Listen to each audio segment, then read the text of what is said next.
اور یہ جو ہے جادو، یہ ایسے اسباب ہیں جن پر اکثر نتیجہ مرتب نہیں ہوتا، کیونکہ اگر ان پر زیادہ تر نتیجہ مرتب ہو رہا ہوتا تو نظام عالمی تباہ و برباد ہو جاتا۔ جادوگر سب سے پہلے کیا کرتے، وہ اپوزیشن والے کسی جادوگر کو لاتے اور جو حکومت میں اس کے خلاف جادو کر کے اس کی حکومت کو ختم کر دیتے۔ حکومت یعنی سب جادو ہی کھیل رہے ہوتے پوری دنیا میں، اور جادوگروں کی اس پوری دنیا میں موج ہوتی۔ جادوگر یہ کرتے، جادو کے زور سے یہ بنا دیا، کبھی وہ بنا دیا، کبھی یوں بنا دیا، ایک نظام عالم تباہ و برباد ہو جاتا سارا۔ تو اس لیے جادو کو اللہ نے زیادہ طاقت نہیں دی ہے۔ جادو میں اثر اللہ نے دو لحاظ سے، جادو ایک کمزور سبب ہے۔ نمبر ایک کہ جب جادوگر جادو کرتا ہے تو پہلی بات تو یہ کہ ضروری نہیں کہ جس پر جادو کرے اس پہ اثر ہو جائے، لاکھوں میں کسی دو چار پر ہو سکتا ہے، زیادہ تر پر نہیں ہوتا۔ اور دوسرا یہ بھی ہے کہ جتنا جادو کرے گا ضروری نہیں اتنا اثر ہو سکتا ہے اس کا آدھا 50% ہو۔ اس نے تو جادو کیا تھا مارنے کے لیے، مگر آپ مرے نہیں، تھوڑے بہت کچھ اثر ہو جائے آپ کے اوپر۔ تو یہ جادو ایک کمزور چیز ہے۔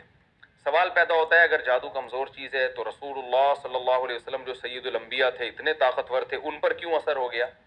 تو علماء نے اس کی حکمت بیان کی ہے کہ آپ صلی اللہ علیہ وسلم پہ جادو کا اثر اللہ نے ہونے دے دیا تھا۔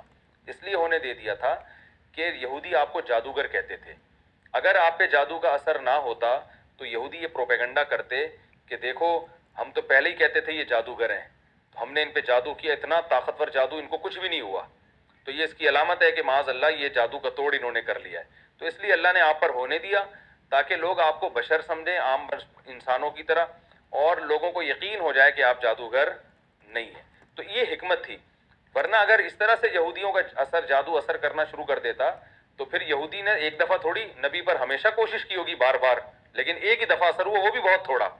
اور پھر نبی کے علاوہ یہودیوں نے تو کوشش کی ہوگی حضرت ابو بکر پہ کریں، حضرت عمر پہ تو بہت زیادہ کی ہوگی، کیونکہ حضرت عمر کی خلافت سے اسلام کو اتنا فائدہ ہوا کہ یہودیوں کو تو حضرت عمر نے ویسے ہی مدینہ سے باہر نکالا ہے کہ تمہیں تو ایگریمنٹ ختم ہو گیا، تم جاؤ۔ تو یہودی یہ کہیں چھپ کے بیٹھ کے کر لیتے اور کہتے کہ جب نبی صلی اللہ علیہ وسلم پہ اثر ہو گیا تو حضرت عمر پہ کیوں نہیں ہوگا، لیکن کچھ بھی نہیں ہوا۔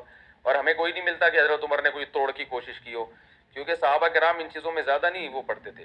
عبداللہ بن عبد السلام رضی اللہ تعالیٰ عنہ کے بارے میں آتا ہے کہ وہ جادو کے لیے بچنے کے لیے دعائیں پڑھتے تھے جو نبی نے بتائی ہیں، اور فرماتے تھے کہ یہودی جو ہے، میں وہ کلمات جو نبی نے مجھے سکھائے ہیں اگر میں نہ پڑھتا تو یہودی مجھے جادو کے زور سے گدھا بنا دیتے۔ یہ صحیح حدیث ہے، اس کا میں ابھی جواب آپ کو دیتا ہوں۔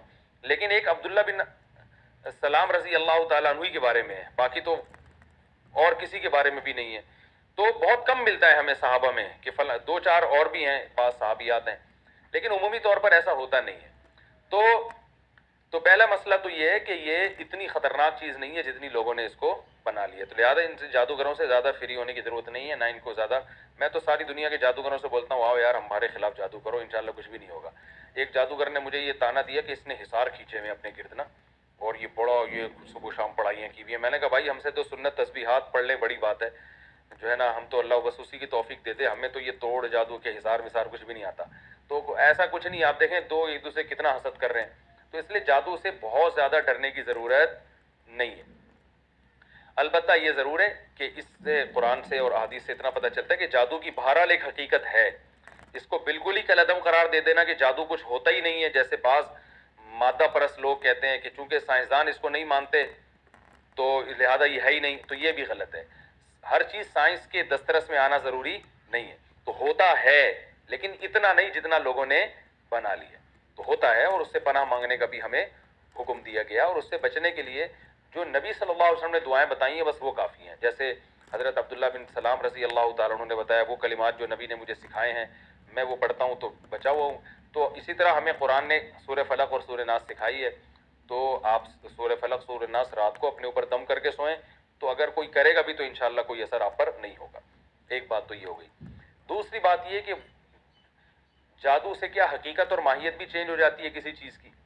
تو یہ بھی ایک بڑا مسئلہ ہے کہ جادو سے کیا مطلب کوئی کسی چیز کو واقعی حقیقت میں چینج کیا جا سکتا ہے یا نظر کا دھوکہ ہوتا ہے؟ تو یہ میں نے اس پہ بہت مطالعہ کیا ہے، میں اس نتیجے پر پہنچا ہوں کہ جادو سے حقیقت چینج نہیں ہوتی۔ اس بارے میں امام ابو بکر الجصاص جو بہت بڑے محقق تھے، مفسر تھے، ان کی رائے یہ ہے کہ جادو سے حقیقت چینج نہیں ہوتی، اور انہوں نے دلیل یہ دی ہے کہ قرآن مجید میں اللہ تعالیٰ نے موسیٰ علیہ السلام کے مقابلے میں جو جادوگر آئے تھے ان جادوگروں کو اللہ نے بڑا جادو کہا ہے. انہوں نے جب رسیوں کو سانپ بنایا نا تو وجاؤ بسحر عظیم، قرآن کے الفاظ ہے بہت بڑا جادو کیا. تو اس بہت بڑے جادو کے بارے میں قرآن کے الفاظ ہے یخیل الیہ من سحرہم انہا تسعی، ان کے جادو سے لوگوں کو ایسا لگا کہ یہ لاٹھیاں اور یہ رسیاں سانپ بن گئی ہیں. قرآن کے الفاظ ہیں یعنی حقیقت میں وہ سانپ نہیں بنی تھی بلکہ یخیل، لوگوں کو یہ لگا کہ یہ سانپ بن گئی ہیں. تو وہ کہتے ہیں جب اتنا بڑا جادو جس کو قرآن بڑا جادو کہہ رہا ہے اس سے بھی وہ لاٹھیوں کو حقیقت میں سانپ نہیں بنا سکے بلکہ لوگوں کی نظروں میں انہوں نے جو ہے نا خاک پھینک دی اور مسمرزم کیا اور لوگ دیکھنے میں لوگوں کو لگا کہ یہ سانپ ہے. تو جب اتنے بڑے جادو سے کوئی چیز حقیقت میں چینج نہیں ہوتی، نظر کا دھوکا ہوتا ہے، تو آج کل کے جو جادو ہو رہے ہیں اس سے کہاں حقیقت چینج ہو سکتی ہے. تو یہ ان کا موقف ہے، بہت مضبوط ہے. اور وہ یہ کہتے ہیں کہ معجزے میں حقیقت چینج ہو جاتی ہے. تبھی آپ دیکھیں موسیٰ علیہ السلام نے جب لاٹھی پھینکی ہے تو ایک دم سانپ بن گئی، تو جادوگر فوراً سجدے میں گر گئے اور کہنے لگے ہمیں رب پر ایمان لے آئے. تو جب فوراً اسی وجہ سے گر گئے انہوں نے کہا یار یہ تو حقیقت میں چینج ہو گئی نا، تو حقیقت میں کیسے چینج ہو سکتی ہے. تو اس سے پتہ چلتا ہے کہ جادو کے زور سے کوئی چیز حقیقت میں چینج نہیں ہوتی. البتہ ہمارے ہی بعض اکابر میں، ماضی قریب کے اکابر ہیں، ان کی رائے یہ ہے کہ جادو سے حقیقت بھی چینج ہو سکتی ہے اور اس پر کوئی ہمارے پاس دلیل نہیں ہے کہ حقیقت چینج نہ ہو سکے. عین ممکن ہے ہو سکتی ہو.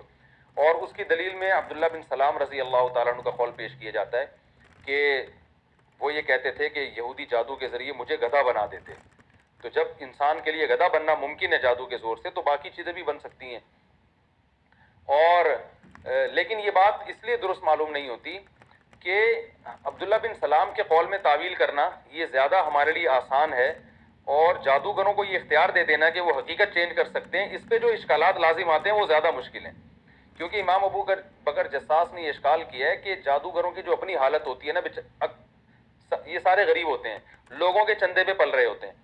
تو اگر یہ جادوگر حقیقت کو چینج کر دیتے تو یہ تو لوہے کو سونا بنا دیتے، چاندی بنا دیتے، اور یہ اتنی اگر اختیارات ہوتے نا ان کے پاس تو یہ ایسے ننگ دھڑنگ حالت میں نہ ہوتے. یہ تو لوگوں کے چندوں پہ پل رہے ہوتے ہیں. تو یہ بڑی مضبوط دلیل ہے. اور انہیں ابو بکر جساس نے رحمہ اللہ نے ایک دلیل یہ بھی دی ہے کہ ہم دنیا میں کہیں بھی نہیں سنتے کہ جادو سے کسی حقیقت کو چینج کر دیا گیا ہو. کہیں ہمارے پاس ایسی کوئی مستند خبر کبھی بھی نہیں آئی.